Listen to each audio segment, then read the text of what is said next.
3 weeks ago, they were 8-3 and looked like they were running the show out there in the AFC North. But now they've lost 3 in a row, and they've opened the door.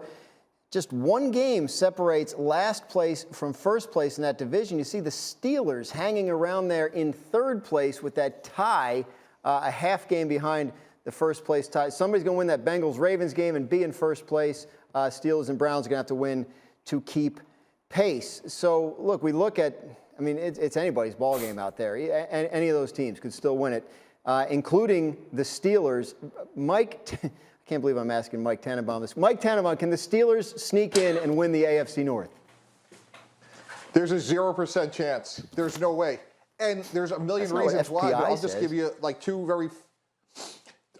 very basic. They cannot stop the run. And if they know it and their opponents know it, and Dan, again, we were there on Sunday. Deontay Foreman, who's a talented running back, but make no mistake about it, he's not Derrick Henry.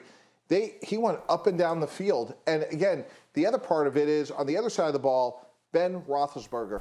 Over the last 2 years, 151 times he has thrown the ball on third down short of the sticks in terms of line to gain. That is 20 more than any other quarterback. So when your quarterback's getting the ball quickly, short of the sticks, it's just hard to sustain drives. They've had injuries like everybody else. I think Najee Harris is going to be great. Mike Tomlin's a Hall of Famer. With all that said, when you can't stop the run on one side of the ball and your quarterback's getting rid of the ball so fast that you can't sustain drives, it's just really hard to win consistently. The fact that they're even where they are today just goes to Mike Tomlin's greatness. But I just don't see any way that this team can continue to manufacture wins. Tannenbaum coming with stats. If you're wondering, doesn't it seem like Big Ben always throws short of the sticks on third down? The answer apparently is yes. Adam, you had a report a couple weeks ago about Big Ben and his future in Pittsburgh. What are you hearing about that and the Steelers' plans after he's gone? I think everybody's operating as if this will be Ben Roethlisberger's last season. He had told that to former teammates, people within the organization. This will be his last season.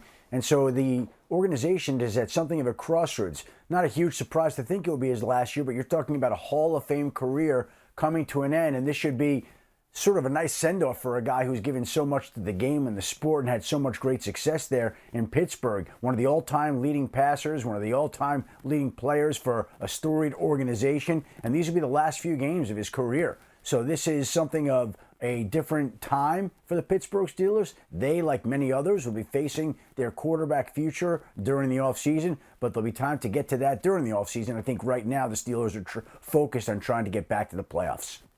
Lewis, your thoughts on Ben's future and where the Steelers go from here? Yeah, it's going to be time to go ahead and turn the page. They're in a very precarious situation because, again, you know, the people that are going to be available at quarterback, it's not like there's like the faucet's going to open. There's just going to be quarterbacks everywhere for everyone going forward for people to choose from. And, you know, the draft just does not seem very top-heavy, or rather, let's just say very plentiful in terms of the number of quarterbacks that are going to be available. So I think they're going to have to be very smart, very strategic as far as how they address this position, as well as other positions that they need on this football team. The offensive line needs to get better. They need to get better secondary play, particularly, you know, at corner. They need to get some more depth. You know, there's just a lot that's going to need to be done in Pittsburgh to rebuild this football team, and starting with quarterback, where the options aren't going to be that plentiful. You know, it's been 5 years since the Steelers last won a playoff game, January of 2017. So a lot to work on there in Pittsburgh. Thank you for watching ESPN on YouTube. For live streaming sports and premium content, subscribe to ESPN+.